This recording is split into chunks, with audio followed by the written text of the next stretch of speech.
En el siglo XVII, el famoso matemático, filósofo y teólogo cristiano Blaise Pascal dijo: la mayoría de la gente pasa la vida divirtiéndose y buscando distraerse para evitar asumir las grandes preguntas de la vida. Y además decía que el miedo más grande que tenía el ser humano era el de encontrarse solo en una habitación sin ninguna distracción ni preocupación, porque esto le daba tiempo para pensar y confrontarse a sí mismo. El desierto es el lugar solitario y que puede llegar a ser aterrador, a donde es necesario ir para lograr una madurez espiritual. Para el que está acostumbrado a las diversiones y en términos generales a la mundanidad, un oratorio, una capilla de adoración o incluso su propia habitación pueden resultar un lugar totalmente inhóspito debido a la soledad. Para el cristiano resulta más complicado porque, aparte de enfrentar sus debilidades y sus miedos, también tiene que enfrentar las tentaciones del demonio. El Evangelio de hoy nos dice que Jesús, lleno del Espíritu Santo, regresó del Jordán y, conducido por el mismo Espíritu, se internó en el desierto. Por duro que parezca el desierto, es Dios el que nos lleva a él. El Espíritu Santo condujo a Jesús al desierto no para ser tentado, sino para tener un encuentro íntimo con su Padre Celestial, para orar, para pensar, para fortalecerse y para darle forma a su misión.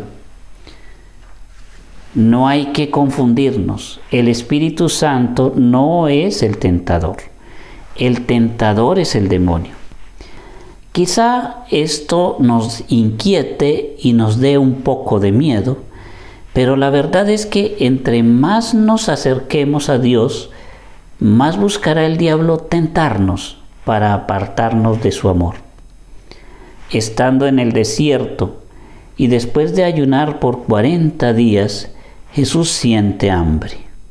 Queridos hermanos, el diablo no nos respeta. El diablo nos odia. Al diablo no le importa nuestro sufrimiento y aprovechará nuestros momentos de necesidad física para hacernos pecar. Si eres hijo de Dios, dile a esta piedra que se convierta en pan. ¿Puede Jesús hacerlo? Claro que sí, pero ese es el camino fácil, la puerta ancha que lleva al infierno. Esa es la tentación del placer sensorial. Colocar la satisfacción de los placeres como un bien mayor. Y no se trata solamente de los placeres que llevan a los grandes pecados, como la gula en el caso de la comida o la lujuria en el caso del sexo.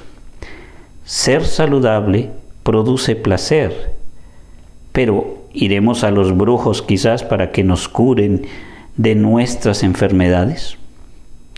Tener estabilidad económica produce placer, pero ¿robaremos y haremos fraude para pagar nuestras deudas o para satisfacer nuestros caprichos?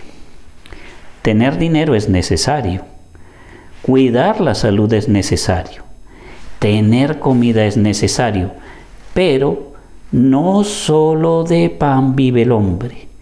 La vida más elevada viene de una fuente más elevada, y ese es Dios. Puede ser que nos falte lo necesario, puede ser que nos falte el dinero, puede ser que no tengamos la salud completa, puede ser que en algún momento pasemos necesidad de comida, pero si Dios está con nosotros, nadie podrá contra nosotros. El Papa Benedicto XVI decía: no fuimos hechos para el confort, fuimos hechos para la excelencia. Y la excelencia del cristiano es la santidad. La segunda tentación Después lo llevó el diablo a un monte muy elevado, y en un instante le hizo ver todos los reinos de la tierra y le dijo: a mí me ha sido entregado todo el poder y la gloria de estos reinos, y yo los doy a quien quiera. Todo esto será tuyo si te arrodillas y me adoras. La pregunta aquí es: ¿en dónde estoy parado en este momento? ¿En qué montaña estoy?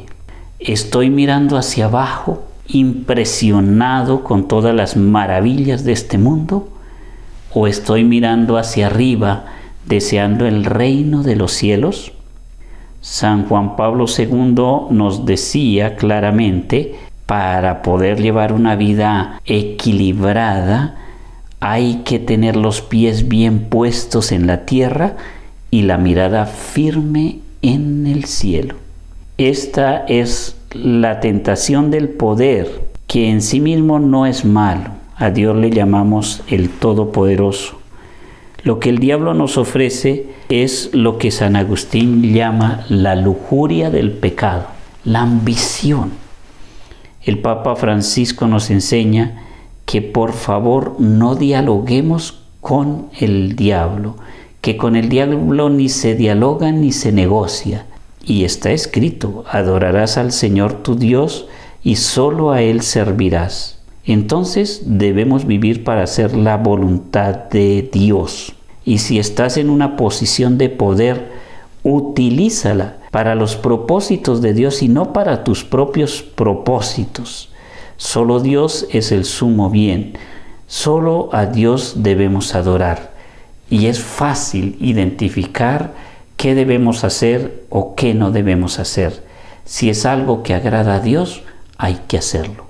Si es algo que no agrada a Dios, está en contra de la voluntad de Dios, es una tentación y hay que rechazarla. En tercer lugar, la tentación que desemboca en el pecado de la temeridad. Estamos llamados al temor de Dios, y la temeridad es todo lo contrario. Es cuando nos enfrentamos a Dios, retamos a Dios.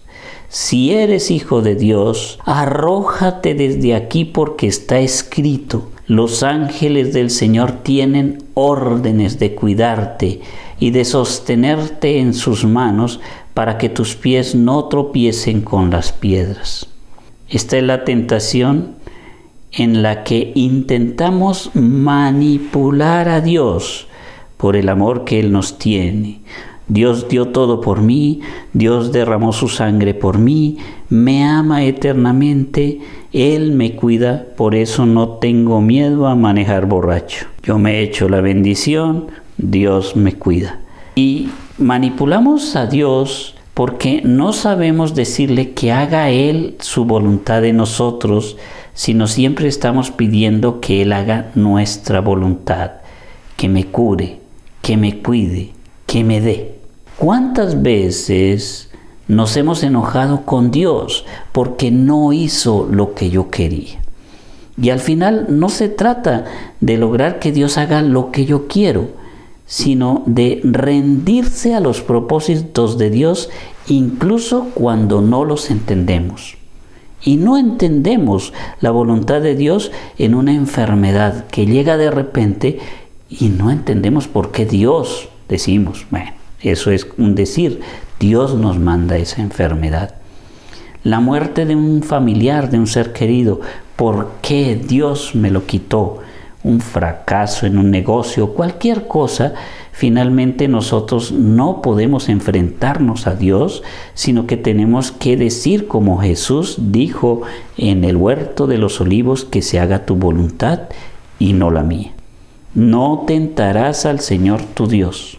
Queridos hermanos, el relato de las tentaciones de Jesús no relata 3 tentaciones, sino las diferentes formas como el demonio nos tienta y no para. Si no puede una vez, vuelve y lo intenta, y otra vez y vuelve y lo intenta. Dice que lo hará en el momento que Él crea oportuno. La Escritura nos dice: el diablo se retiró hasta que llegara la hora.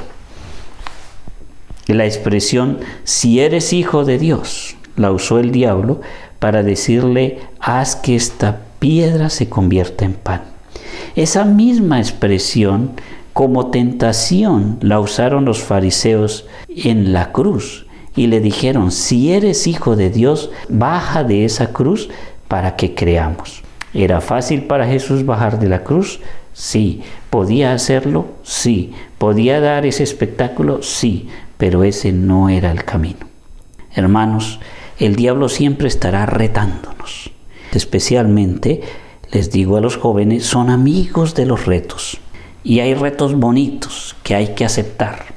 El reto del estudio, el reto de ser mejor, el reto de cada día superarse y lograr metas bonitas, importantes a nivel profesional, a nivel personal en la vida.